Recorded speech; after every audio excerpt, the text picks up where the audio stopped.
नमस्कार दोस्तों, मैं मोहित अवस्थी अपने चैनल स्टडी विथ मोहित में आप सभी लोगों का बहुत बहुत स्वागत करता हूं।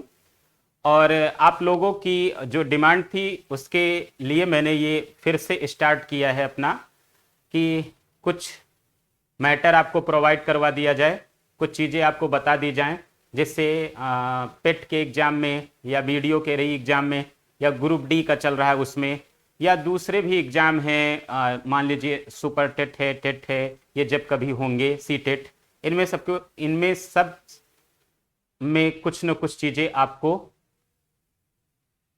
मिल जाएं अच्छी।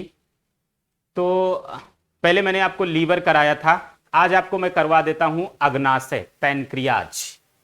क्या कर लीजिएगा? अग्नाशय, अग्नाशय है ना, पैनक्रियाज, पैनक्रियाज, अग्नाशय, अग्नाशय या पैनक्रियाज। आपको ये पता होना चाहिए कि हमारे शरीर की सबसे बड़ी ग्रंथि कौन सी है, तो क्या बताएंगे? लीवर। शरीर की सबसे बड़ी ग्रंथि कौन सी है? लीवर है। और ये क्या है? शरीर की सेकेंड लार्जेस्ट ग्लैंड, शरीर की दूसरी सबसे बड़ी ग्रंथि है। ये क्या है? दूसरी सबसे बड़ी ग्रंथि है, दूसरी सबसे बड़ी ग्रंथि है। कौन सी है? तो क्या बताएंगे? पैनक्रियाज। पैनक्रियाज क्या है? Second largest gland of the body. आपको पता है कि ये कहां पाई जाती है, तो क्या बताएंगे? डियोडेनम। डियोडेनम, डियोडेनम की हिंदी क्या होती है भैया, तो क्या बताएंगे? ग्रहणी। ग्रहणी के मोड़ पर पाया जाता है। ये जो पैनक्रियाज है डियोडेनम या ग्रहणी के मोड़ पर पाया जाता है। डियोडेनम क्या है? जो स्मॉल इंटेस्टाइन होती है उसी का भाग क्या है? डियोडेनम। उसी का भाग क्या है? डियोडेनम या ग्रहणी। उसके मोड़ पर क्या पाया जाता है? अग्नाशय या पैनक्रियाज। और ये शरीर की दूसरी सबसे बड़ी ग्रंथि है। साथ में याद रखिएगा भैया कि ये पत्ती की तरह होती है। कैसी होती है? तो क्या बताएंगे? लीफ शेप्ड होती है, मतलब पत्ती की तरह होती है। कैसी होती है? लीफ शेप्ड होती है, पत्ती की तरह होती है। और याद रखिएगा ये मिश्रित ग्रंथि है। कैसी ग्रंथि है? तो क्या बताएंगे? मिश्रित ग्रंथि है, मतलब मिक्स्ड ग्लैंड है। ये कैसी ग्लैंड है? तो क्या बताएंगे? मिक्स्ड ग्लैंड है। ये कैसी ग्लैंड है? तो क्या बताएंगे? मिक्स्ड ग्लैंड है। समझ रहे ना? इसका मतलब क्या हुआ कि इसमें इंडोक्राइन और एक्सोक्राइन दोनों के गुण पाए जाते हैं। इसमें मिश्रित ग्रंथि है, तो इसका मतलब क्या हुआ कि इसमें एक्सोक्राइन, एक्सोक्राइन मतलब बहिस्रावी, और क्या हो जाएगा? इंडोक्राइन, इंडोक्राइन अंतःस्रावी, दोनों के गुण पाए जाते हैं। अंतःस्रावी और बहिस्रावी दोनों के गुण किसमें पाए जाते हैं? तो क्या बताएंगे? पैनक्रियाज में पाए जाते हैं। अंतःस्रावी ग्लैंड क्या होती हैं?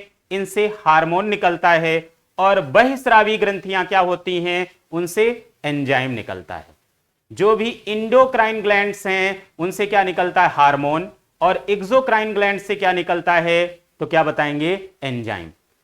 और इन दोनों के गुण किसमें पाए जा रहे हैं? पैनक्रियाज के। तो इससे यह बात क्लियर हो गई है कि पैनक्रियाज से एंजाइम और हार्मोन्स दोनों का सेक्रीशन होता है। एंजाइम भी निकलता है और हार्मोन्स भी निकलता है। किससे निकलता है? तो क्या बताएंगे? पैनक्रियाज से निकलता है। क्लियर है ना भाई? और इसी अग्नाशय का एक भाग है islets of Langerhans. Islets of Langerhans क्या होता है? Islets of Langerhans. इसी का एक भाग क्या है? Islets of Langerhans.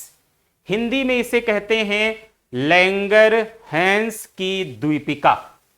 दीपिका मत बोलिएगा, लैंगरहैंस की द्वीपिका किसे कहते हैं? तो क्या बताएंगे? आइसलेट्स ऑफ लैंगरहैंस को। और यह भाग किसका है? तो क्या बताएंगे? पैनक्रियाज का है। किसका भाग है? पैनक्रियाज का भाग है। क्लियर है ना भैया? अब ध्यान दीजिएगा, इन्हीं आइसलेट्स ऑफ लैंगरहैंस में क्या पाई जाती हैं? बीटा सेल्स पाई जाती हैं। क्या पाई जाती हैं? बीटा कोशिकाएं पाई जाती हैं। क्या पाई जाती हैं? बीटा कोशिकाएं। और इन बीटा कोशिकाओं से ही भैया क्या निकलता है? तो क्या बताएंगे? इंसुलिन निकलता है। क्या निकलता है? इंसुलिन। इन बीटा कोशिकाओं से क्या निकलता है? इंसुलिन।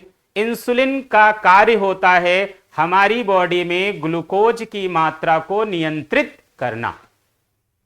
आपसे पूछा जाएगा बॉडी में ग्लूकोज की मात्रा को कंट्रोल करने का कार्य कौन सा हार्मोन करता है? तो क्या बताएंगे? इंसुलिन। इंसुलिन का कार्य क्या होता है? शरीर में ग्लूकोज की मात्रा को नियंत्रित करना। क्लियर है ना?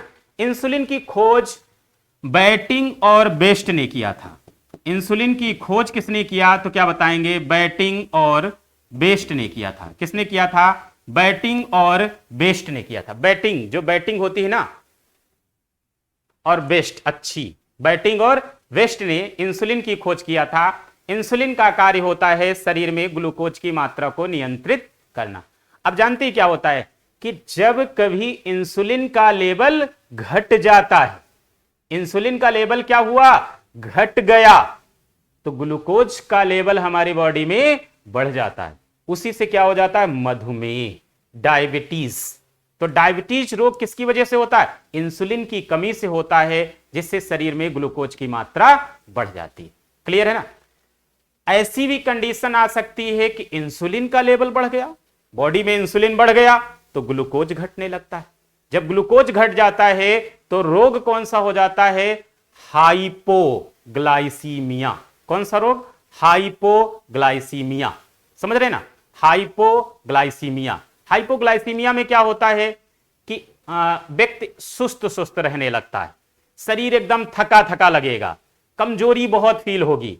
और अगर लंबे समय तक हाइपोग्लाइसीमिया रोग रहा तो रिप्रोडक्टिव पावर भी पूरी तरीके से समाप्त हो जाती है। ठीक भैया, ये अग्नाशय मैंने आपको करा दिया है। और साथ में चाहे गुजारिश समझिए और चाहे जो कुछ समझिए कि अपने दोस्तों को भी शेयर करिए, मेरा भी उत्साहवर्धन करिए। जो मैंने आपके लिए शुरू किया है तो मुझे भी अच्छा लगेगा कि हाँ, लोग देख रहे हैं, लोगों को अच्छा लग रहा है, पसंद कर रहे हैं, तो और आगे भी करूंगा।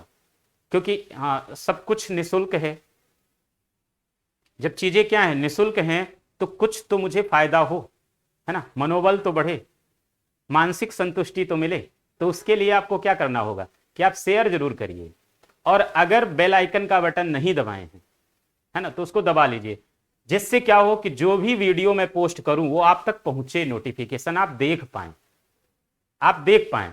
और इसी तरीके से 10 मिनट 15 मिनट के वीडियो आपको 2-3 मिलते रहेंगे, है ना?